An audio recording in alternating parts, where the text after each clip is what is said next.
नमस्कार, आप देख रहे हैं न्यूज 24। आपके साथ मैं हूं विद्यानाथ झा। लव जिहाद के नाम पर सियासत का खेल और तेज हो गया है। उत्तर प्रदेश से लव जिहाद की जो चिंगारी उठी, अब उसे सियासी और धार्मिक दल हवा देकर शोलों में तब्दील करने में लगे हुए हैं।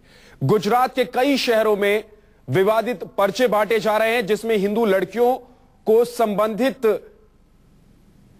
लिखा गया है और संबोधित करते हुए हिंदी लड़कियों को कहा गया है कि लव जिहाद क्या है, यह उन्हें बताने की कोशिश की गई है। लव जिहाद के जाल में फंसकर वेश्या बनना चाहती हैं क्या, यह बात लिखी गई है। अगर नहीं तो उन्हें सावधान रहना होगा। जो पर्चियां बांटी जा रही हैं उसमें यह बातें की गई है। दूसरी तरफ खबर यह भी है कि इंदौर से विधायक उषा ठाकुर ने गरबा मंडलों को ऐसे पर्चे बांटे हैं जिसमें लिखा है कि इस बार गरबा में मुस्लिम लड़कों की एंट्री बैन कर दी जाए।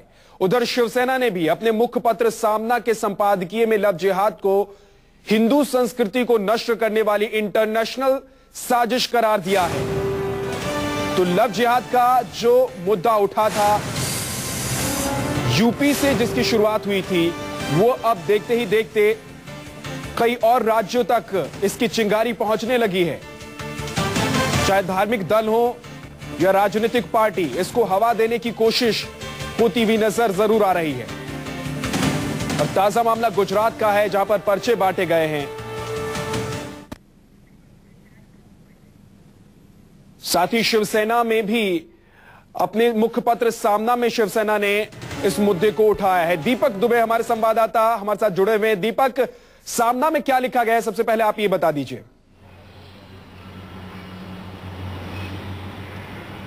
जी, सामना में उद्धव ठाकरे ने साफ तौर पे चिंता जताई है और तमाम जो हिंदू लड़कियां और महिलाएं हैं उन्हें आगाह किया गया है कि जो ऐसे मुस्लिम जो लोग हैं, जो इस्लामिक जो हिंदुओं के कट्टर दुश्मन हैं, उनसे दूर रहा जाए। खास करके इस्लामिक जो आतंकी संगठन है वो इसको निशाना बनाते हुए हिंदू लड़कियों को धर्म परिवर्तन करा रहे हैं, उनके साथ शादी ब्याह करके उन्हें धर्म परिवर्तन के लिए उकसा रहे हैं। यही वजह है कि लगातार सामना में लिखते आ रहे उद्धव ठाकरे। इसकी जो शुरुआत हुई थी, आपको बताना चाहेंगे, बाला साहब के समय में हुई थी। बाला साहब लव जिहाद के काफी खिलाफ थे। उसके बाद अब सामना में जिस तरीके से उद्धव ठाकरे ने लिखा है, वही योगी आदित्यनाथ के बयान की उन्होंने तारीफ की है और कहा है कि साफ तौर पर उन्होंने हिंदुओं के पक्ष में बोला है। यही नहीं, कहीं नहीं, ये साफ तौर पर जाहिर होता है कि उद्धव ठाकरे कहीं ना कहीं राजनीति के एक टूल देने की कोशिश की जा रही है। तमाम राजनीतिक करार दिया है इस सामना के लेख में उद्धव ठाकरे ने। तो किस तरह से इंटरनेशनल साजिश है, क्या इसके बारे में भी लिखा गया है इसमें?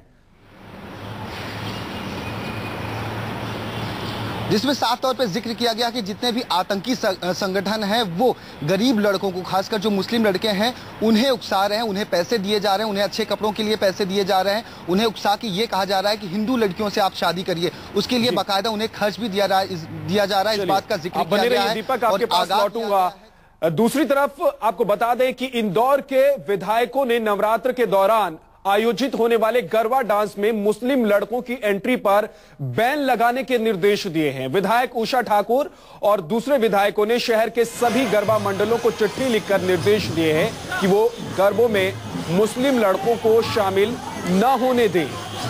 ये इंदौर की विधायक की तरफ से लिखा गया है। तो दूसरी तरफ गुजरात में भी पर्चे बांटे जा रहे हैं। लव जिहाद को लेकर लड़कियों को संबोधित किया गया है और लिखा गया है कि अगर आप वैश्या नहीं बनना चाहती हैं तो आपको सावधान रहना होगा।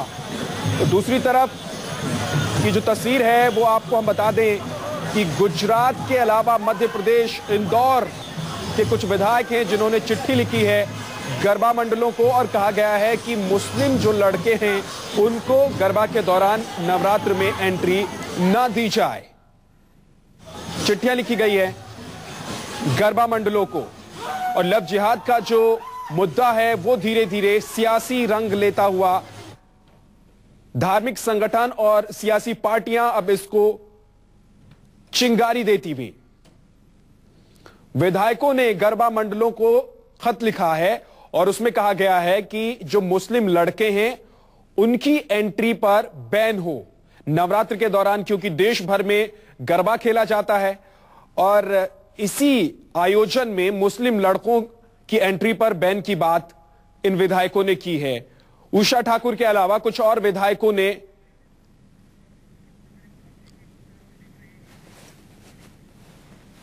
तो ये वो पोस्टर भी है जो बताया जा रहा है कि वीएचपी की तरफ से गुजरात में ये पोस्टर लगाए गए हैं। लड़कियों को संबोधित किया गया है इस पोस्टर के जरिए और लड़कियों से कहा गया है कि वो सावधान रहें अगर वो वैश्यावृत्ति में नहीं जाना चाहती हैं, क्योंकि जिस तरह से लव जिहाद का मामला चल रहा है और मुस्लिम लड़के हिंदू लड़कियों को फंसाकर उन्हें मुस्लिम बनाने की कोशिश कर रहे हैं, उससे सावधान रहने की बात इन पोस्टरों में की गई है। बहुत ही आक्रामक अंदाज में इस पोस्टर में बातें रखी गई हैं।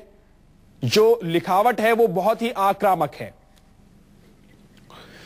दीपक दुबे हमारे संवाददाता लगातार हमारे साथ बने हुए हैं। दीपक, आपको बता दें कि गुजरात में एक पोस्टर कहा यह जा रहा है कि वीएचपी की तरफ से लगाया गया है, लेकिन दीपक न सिर्फ महाराष्ट्र, न सिर्फ यूपी, अब गुजरात और मध्य प्रदेश में भी इस तरह की बात देखने को मिल रही है।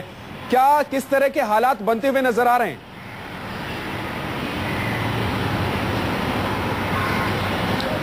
जी, जिस तरीके से राजनीतिक पार्टियां एक के बाद एक लव जिहाद के नाम पे कट्टर जिस तरीके से तीखी प्रतिक्रिया दे रही हैं, ऐसे में साफ तौर पे जाहिर होता है कि आने वाला समय कहीं ना कहीं समाज के लिए दुष्परिणाम साबित हो सकता है। इसका असर जो होगा वो समाज पे पड़ेगा, तमाम जो लोग हैं समाज के उन पे पड़ेगा। कहीं ना कहीं इस पे रोक लगाने की कोशिश की जानी चाहिए, क्योंकि लगातार शिवसेना की बात की जाए या तमाम जो राजनीतिक दल है एक के बाद एक बयान दे रहे हैं। समाजवादी पार्टी की तरफ से बयान आया, अभिनेत्री हेमा मालिनी को लेके आया, उसके बाद अब जिस तरीके से एक के बाद एक बयान आ रहे हैं, शिवसेना मुख्य पद सामना की बात की जाए या बीजेपी के जो नेता है वो बयान दे रहे हैं, उनकी बात की जाए, तो कहीं ना कहीं एक चौंकाने देने वाली बात है कि अभी महाराष्ट्र में इलेक्शन है, कुछ दिनों के बाद अलग अलग राज्यों में भी इलेक्शन होने हैं। ऐसे में इस तरीके की राजनीति करना अपने आप में ही एक सवाल खड़े करता है कि लव जिहाद। जानकारी के लिए दीपक दुबे आपका